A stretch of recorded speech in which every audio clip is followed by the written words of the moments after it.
राजनीति की एक पुरानी कहावत है, चाकू जब शरीर पर धंसता है तो दर्द होता है, लेकिन जब उसे खींचकर बाहर निकाला जाता है तो खून कहीं ज्यादा बहता है। आज दिल्ली की सत्ता के गलियारों का यही डर छाया हुआ है। यूजीसी नए नियमों पर सत्ता बवाल हो। आगामी उत्तर प्रदेश चुनाव की जातिगत समीकरण सरकार के सामने आज ऐसा निवाला है जो न निगलते बन रहा है न उगलते बन रहा है। एक तरफ 20% पारंपरिक स्वर्ण वोट बैंक जिसे जरा सा ठेस से वो छिटक सकता है, दूसरी तरफ पीडीए यानी पिछड़े दलित समुदाय अल्पसंख्यक वर्ग जिसकी गोलबंदी 2029 के बिना सत्ता हासिल करना मुश्किल है।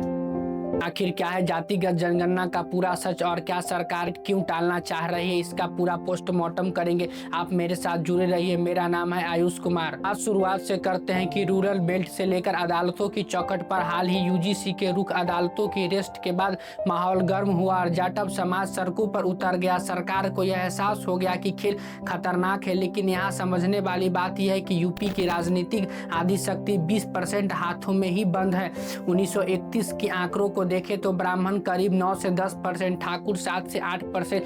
2011 के कंसेंसस में ब्राह्मण 13%, ठाकुर 7 से 6% और वैश्य कैथोलिक को जोड़े तो 20%। शक्तिशाली ब्लॉक में ये लोग आते हैं। तुलना करें तो महाराष्ट्र जैसे राज्यों में स्वर्ण की आबादी मात्र 3 से 4% है, वहाँ उनका कोई महत्व नहीं है, लेकिन यूपी में 20% किंग मेकर की तरह काम करते, उन्हीं के बनाए हुए सरकार चलते हैं। तो सरकार के दिमाग में क्या है, वो अगर पीडीए के तरफ मुड़ते हैं तो 20% वोट बैंक उनका नाराज हो जाएगी। इसी को अब आते हैं सबसे बड़े ड्रामे पर, जातिगत जनगणना। लगातार शोर मचाता है कि डेटा निकालो, संख्या का सम्मान दो, उसकी जिसकी जितनी संख्या है उसकी उतनी नीति हो, लेकिन अब डेटा की खोदने की कोशिश करते हैं तो एक ऐसा गंदा पेज निकलता है जिसके बारे में कोई खुलकर बोलना तक नहीं चाहता है। 2011 में SECC इकोनॉमिक्स ने कास्ट सेशन जो हुआ था, जिसमें भारत में कुल 46 लाख जातियाँ आई थी। जी हाँ, आप सही सुन रहे हैं, भारत में कुल 46 लाख जातियाँ आई थी। तो क्या इतनी जातियाँ हैं? नहीं, चलिए हम आपको समझाते हैं इसके बारे,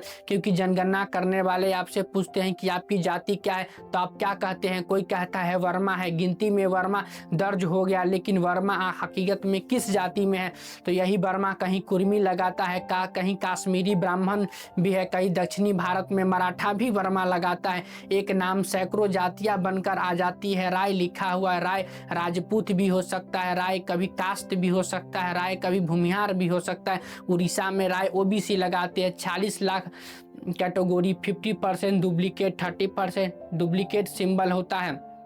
अब सवाल उठ रहा है क्या आने वाली जनगणना में नो कास्ट की, नो जाति नहीं ऑप्शन दिया जाएगा या नहीं? राजनीतिक विश्लेषणों का दावा है कि सरकार इसी डेटा को इन्फ्लेशन उलझाना और ऑब्जर्व देना चाहती है ताकि एक से ठोस आंकड़ा निकल सके, क्योंकि एक बार जब स्पष्ट आंकड़ों आ गए तो फिर 50% से ज़्यादा ओबीसी होंगे और अपनी अगली उनकी क्या मांग होगी? प्राइवेट सेक्टर में हमें आरक्षण चाहिए, उनको 50% आरक्षण की दावा करने लगेंगे और सरकार के लिए काफ़ी ज़्यादा चुनिंदा हो जाएगा माहौल गरम। मंडल कमीशन 2 लागू करो और यही जिन उसे कोई भी सत्ताधारी को चाहे कुछ बोलने से बाहर कर देता है।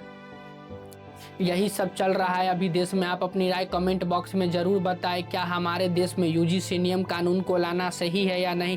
क्या जातिगत जनगणना करने की आवश्यकता है या नहीं?